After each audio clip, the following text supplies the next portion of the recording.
Assalamualaikum warahmatullahi wabarakatuh. Selamat pagi Ibu Bapak calon guru ASN P3K di seri belajar mandiri calon guru ASN dan P3K. Ada beberapa hal yang akan saya sampaikan terkait desain dari modul belajar dan berbagi seri belajar ini. Jadi pendahuluannya adalah kebijakan Kemdikbud terkait pengangkatan guru ASN dan P3K. Kemudian guru ASN dan P3K itu idealnya adalah bagaimana mereka mengetahui kompetensinya dan melakukan aktivitas pembelajaran sesuai dengan kompetensinya. Jadi guru itu dia tahu secara penilaian dirinya, menilai dirinya itu dia paham akan kompetensinya. Mereka tahu akan kompetensinya dan dia mampu melakukan aktivitas pembelajaran sesuai dengan kompetensinya. Jadi dia terus berkembang sesuai dengan kompetensi yang perlu dikembangkan. Kemudian guru ASN juga harus mampu memiliki kompetensi yang holistik. Yang namanya guru. Kalau guru itu adalah sumber informasi, sumber pembelajaran yang dapat digali oleh peserta didiknya. Jadi mulai dari kompetensi yang mudah, ya, dari kompetensi yang rendah hingga kompetensi yang kompleks, di mana nanti guru ini sebagai bank datanya pembelajaran dari peserta didiknya. Jadi nanti kalau peserta didiknya bertanya itu, guru itu tidak ada alasan nanti ya saya cari dulu jawabannya. Tidak seperti itu, tetapi guru itu semuanya sudah ada di isi kepalanya. Kemudian guru itu harus mampu mengimplementasikan pedagogi content knowledge. Jadi pedagogi content knowledge itu bagaimana guru mampu mengajarkan, mampu menggunakan teknik-teknik belajar dalam mengembangkan kontennya. Nah, kontennya ini adalah konten-konten yang sudah kita siapkan dalam seri guru belajar. Kemudian bagaimana pemanfaatan teknologi informasi, ruang kolaborasi, dan komunitas pembelajaran. Tantangannya adalah bagaimana pada saat kita mengembangkan modul ini adalah bagaimana si guru itu mampu belajar mandiri, ya, belajar mandiri. Kemudian bagaimana kita mempersiapkan soal-soal latihan yang sebagai bekal dalam mengikuti seleksi guru ASN P3K. Jadi nanti guru-guru itu, nanti calon guru ASN dan P3K ini dapat belajar secara mandiri, modul-modulnya diberikan, informasi semua diberikan, kemudian bahannya itu dibuat seminimal mungkin, ya, dicang potong kecil-kecil gitu ya. Jadi nanti si guru itu dia bacanya sedikit-sedikit, tapi dia dapat mudah untuk memahami dan meningkatkan kompetensinya. Nah, hanya yang harus kita pikirkan adalah bagaimana nih guru kita itu, ini masanya adalah masa pandemi. Masa pandemi itu bagi guru itu tidak normal pada saat belajar dan mengajar. Kalau guru yang sudah bertahun-tahun mengajar, yang keadaan normalnya adalah bagaimana guru mengajar tatap muka. Nah, ini tuh udah kalau istilah guru itu istilahnya guru ini nggak normal ini ngajarnya gitu. Karena harus mengajar dan belajar dengan secara daring, memanfaatkan teknologi informasi. Ada pendekatan pedagogi yang harus kita pahami di sini, yaitu social constructivism. Bagaimana kita mengkonstruk pengetahuan dan pemahaman kita. Ada lingkungan sosial. Lingkungan sosial itu lingkungan sosial yang mana? Lingkungan di mana terjadi pembelajaran di dalam komunitasnya, antara guru dengan guru, rekan sejawat, dan seterusnya, memanfaatkan media-media yang ada, itu kita masukkan ke dalam modul seri belajar ini. Jadi semua itu terintegrasikan. Jadi nanti teman-teman itu bisa belajar modulnya, kemudian bisa latihan soal-soalnya. Ini untuk membekali apa? Sebetulnya ibu bapak guru calon guru ASN P3K itu sebetulnya secara kompetensi itu sudah ada semua gitu. Secara kompetensi sudah ada semua, itu sudah ada, dapat semua di bangku kuliah gitu. Pada saat belajar di kampus, kemudian ada belajar dari sumber-sumber lain. Sifatnya ini, modul yang kita kembangkan ini adalah sifatnya adalah merefresh bagaimana ibu bapak nanti dibekali pemahaman dan keterampilan dalam mengikuti seleksi ASN P3K. Jadi nanti ibu bapak nanti bisa menggunakan sistemnya dibuat sesimpel mungkin, ya, sesimpel mungkin. Jadi ibu bapak tidak jelimet di sistemnya. Jadi ibu bapak tinggal klik sana, klik sini, sudah langsung buka pembelajarannya. Kemudian yang paling penting di dalam belajar ini adalah ibu bapak nanti ada satu fitur yang kita namakan ruang kolaborasi dan komunitas pembelajaran. Karena di sini tidak ada fasilitator, tidak ada instruktur, ya, tidak ada fasilitator, tidak ada instruktur, ya, yang dapat mengajari ibu bapak, ya. Tetapi ini kita memanfaatkan peer learning atau belajar dengan sesama menggunakan ruang kolaborasi, di mana nanti ruang kolaborasi itu diberikan semacam pemantik-pemantik, ya, pemantik-pemantik baik itu dalam bentuk video, dalam bentuk grafis, dalam bentuk soal, atau dalam bentuk kasus. Nah, nanti ibu bapak berkolaborasi di situ, berkolaborasi antara teman yang satu, teman yang lainnya, berdiskusi, bla bla bla terkait kasus-kasus yang diberikan. Itu untuk apa? Untuk meningkatkan pemahaman pengetahuan. Kemudian komunitas pembelajaran ini adalah ibu bapak jika punya permasalahan, oh saya nggak ngerti nih tetap pada suatu konsep materi, saya nggak paham ini tetap konsep materi ini, saya posting di situ. Ibu bapak yang saya banggakan, mohon izin, saya punya permasalahan ini, saya mempunyai permasalahan ini, dan saya merasa berat pada saat saya mengajarkan ke anak-anak didik saya. Boleh dong di-share pengalaman ibu bapak. Wah, nanti dari teman-teman yang lainnya tuh, oh menurut saya begini, kalau di sekolah saya punya pengalaman seperti ini, mungkin bisa diterapkan, dan seterusnya. Ini apa? Untuk mengkonstruksi pengetahuan dan keterampilan. Itu tujuannya. Jadi nanti bahan belajar ini sebetulnya mandiri, memanfaatkan ruang kolaborasi dan komunitas pembelajaran, ya, yang dikembangkan secara ringan. Kelebihannya ini berbeda dengan bahan belajar lainnya. Kelebihannya bahan belajar ini nanti didampingi dengan soal-soal untuk latihan sesuai dengan bidang studinya masing-masing. Jadi kalau saya nih misalnya, saya bidang studinya IPA, saya akan belajar modul IPA-nya, ada fisikanya, ada kimianya, biologinya, ya. Karena IPA itu kan integrasi tiga bidang tersebut. Kemudian saya juga akan dapat nih soal-soal latihan. Oh, saya akan bisa latihan bidang studi IPA-nya. Kemudian pendamping pedagoginya juga saya akan dapat. Lengkap. Jadi satu paket itu lengkap. Jadi nanti teman-teman guru yang masuk ke sini itu lengkap. Dia dapat modulnya, dia dapat latihan soalnya, dia dapat pedagoginya lengkap. Kemudian ini sistemnya dibuat seringan mungkin. Kemudian mendorong kemandirian, ya. Mendorong kemandirian guru untuk belajar. Kemudian bagaimana mendorong kita, ya, untuk berbagi, ya. Guru itu semakin banyak berbagi akan semakin nempel di kepalanya, akan semakin paham, akan semakin mengerti akan proses pembelajaran, kemudian akan substansi materinya dan seterusnya. Memanfaatkan ruang kolaborasi dan learning community. Jadi berbagi di dalam lingkungan sosial. Nah, desainnya seperti ini. Jadi si modul belajar itu nanti isinya itu ada pendahuluannya tentang kebijakan dari Pak Menteri, dari Pak Dirjen, kemudian tantangan belajar, kemudian pentingnya komunitas pembelajaran, kemudian bagaimana sih menggunakan sistemnya.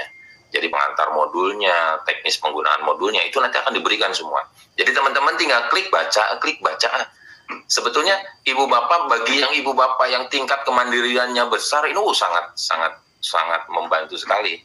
Kemudian ada fasilitasi calon gurunya di sini. Jadi menyajikan bahan mandirinya, kemudian latihan soalnya dalam bekal nanti mengikuti seleksi guru.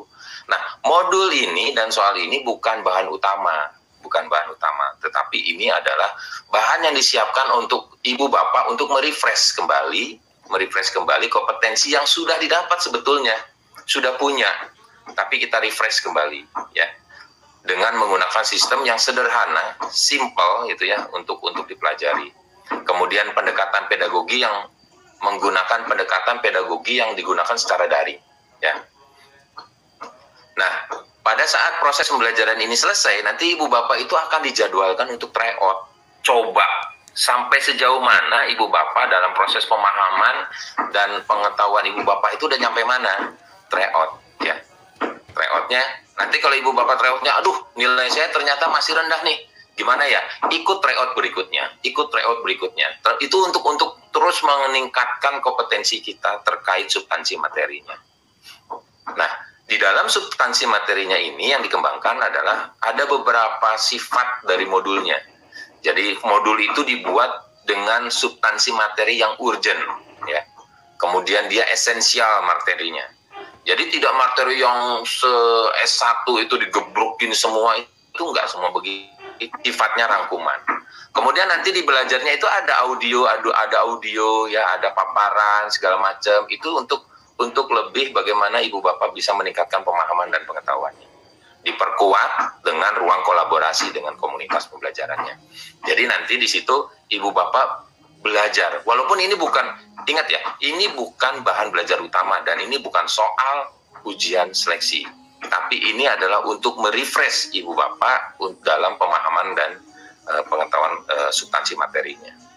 Jadi perangkatnya nanti bisa bebas, ibu bapak bisa menggunakan handphone, bisa menggunakan laptop, atau menggunakan komputer, baik itu di sekolah maupun di rumah, baik bisa menggunakan tab atau iPad yang ada di rumah, itu nanti akan terkoneksi ke sistem belajar dan berbagi.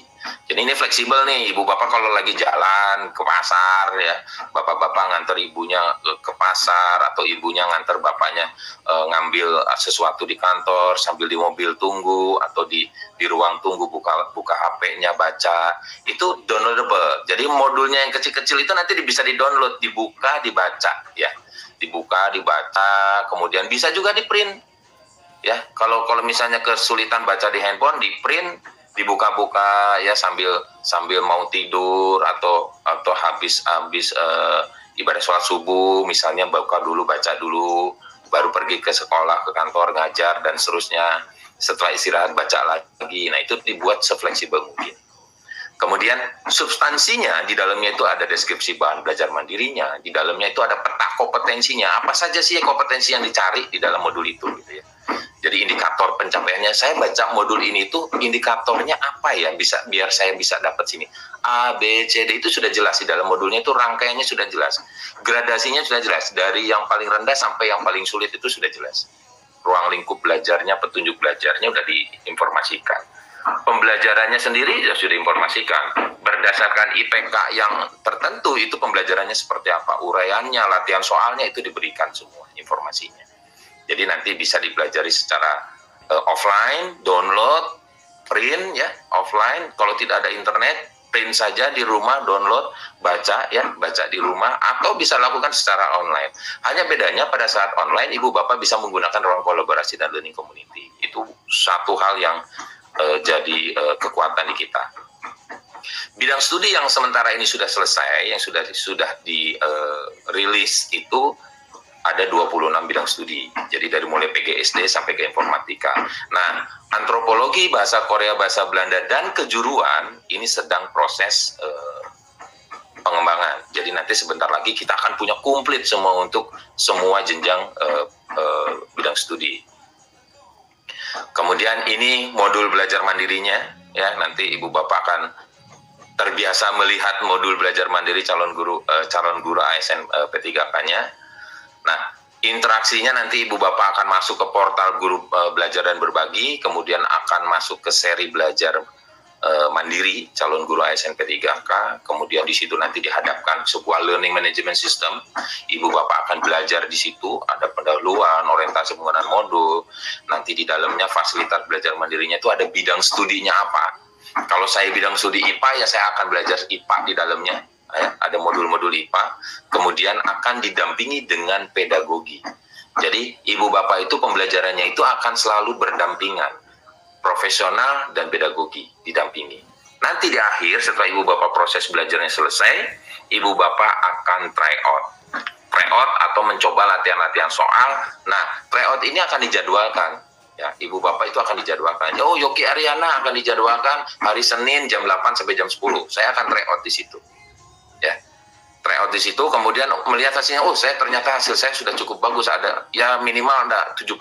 Kemudian saya mau meningkatkan kembali, saya jadwal lagi, ikut lagi. Terus ibu bapak akan meningkatkan dan merefresh pengetahuan ibu bapak. Alur belajar dari setiap modulnya nanti pedagogi, misalnya nih, pertama yang ibu bapak lakukan adalah penilaian diri. Sejauh mana sih saya memahami pedagogi saya, gitu ya, belajar pedagoginya. Nanti saya akan lihat saya paham di sini, saya kurang paham di sini, saya tidak paham di sini, saya paham di sini. Oh, itu penilaian diri, ya. Nilai diri ibu bapak sendiri secara jujur. Nah, nanti di situ diinformasikan bapak ibu yang kurang ada di sini, yang sedang ada di sini, yang sudah paham ada di sini. Nah, ibu bapak nanti baru masuk proses pembelajaran. Pembelajaran 1, 2, 3, 4 dan seterusnya. Di dalamnya ada pengantar, ada belajar mandiri, ya, ada ruang kolaborasi, komunitas belajar. Bahkan nanti ibu bapak dalam belajar itu ada review pembelajaran. Review pembelajaran itu ibu bapak diberikan beberapa soal untuk melihat sejauh mana ibu bapak paham terkait pembelajaran tersebut. Ya, kemudian nanti di akhir refleksi. Kalau bidang studi, nanti bidang studi yang masuknya nih. Misalnya kalau saya IPA, jadi saya akan menilai diri saya terkait substansi keIPA-an saya. Ya, saya pahamnya di mana, saya sudah paham di mana, saya belum paham di mana, saya kurang di mana, saya sudah sangat paham di mana gitu. Itu nanti terpetakan tuh secara mandiri. Nah, dari situ saya mulai belajar mandiri untuk meningkatkan, merefresh pengetahuan saya. Nah, ini portalnya nih, Ibu Bapak. Nanti Ibu Bapak akan masuk ke guru belajar berbagi Kemdikbud.go.id, nanti akan dijelaskan lebih jauh oleh Mas Bondan. Ini portalnya, jadi nanti Ibu Bapak akan sering-sering main ke sini. Ya, sering-sering main ke sini, update Ibu Bapak di sini. Ini masuk ke seri belajar mandiri guru ASN P3K-nya. Nanti masuk ke sini nih. Nah, yang bagian ini nanti Ibu Bapak masuk ke situ. Nanti proses pembelajarannya akan seperti ini. Simpel saja, terlihatnya akan seperti ini. Ya, alur dan sebagainya tadi sudah saya jelaskan sebelumnya. Jadi yang diawali Ibu Bapak adalah penilaian diri. Ya, saya menilai diri saya seperti apa sih kompetensi saya gitu ya. Jujur terhadap diri saya. Saya punya kompetensinya sesuai dengan apa yang saya punya. Saya tampilkan di situ. Kemudian nanti saya akan mulai belajar. Pembelajaran 1 misalnya nih, metode ilmiah, materi dan perubahannya. Di dalamnya ada pengantarnya seperti apa. Bahan belajar di sini itu ada macam-macam. Bahan belajarnya itu kecil-kecil. Ya, nanti di situ diberikan video, diberikan semacam grafis, kemudian kasus, kemudian ada pertanyaan-pertanyaan singkat. Kemudian di sini nanti Ibu Bapak akan mencoba bagaimana ruang kolaborasi itu berfungsi, membantu Ibu Bapak belajar. Bagaimana komunitas belajar itu nanti mengembangkan pengetahuan dan keterampilan Ibu Bapak. Kemudian bagaimana Ibu Bapak mencoba pembelajaran 1 saya ini sejauh mana sih saya sudah pahamnya. Dicoba. Ya, nanti lanjut selesai masuk ke pembelajaran 2, 3, 4. Kemudian ada yang bertanya, Pak, di mana modulnya? Modul pembelajaran 1, misalnya ini ilmiah, materi dan perubahannya, itu ada di bahan pembelajaran ini. Nanti di dalamnya itu step-stepnya ada, Ibu Bapak bisa download di situ. Download, keluar modulnya, baca. Ya, mungkin itu yang bisa saya sampaikan, sederhana, sedikit saja, mudah-mudahan memberikan apa ya istilahnya, memberikan tingkat curiosity-nya tinggi gitu. Saya pengen nih, saya mau nyoba, saya mau masuk, saya mau ketemu dengan teman-teman saya mau belajar dengan teman-teman saya, karena di sini tidak ada fasilitator yang mendampingi Ibu Bapak. Mungkin itu yang bisa saya sampaikan. Terima kasih.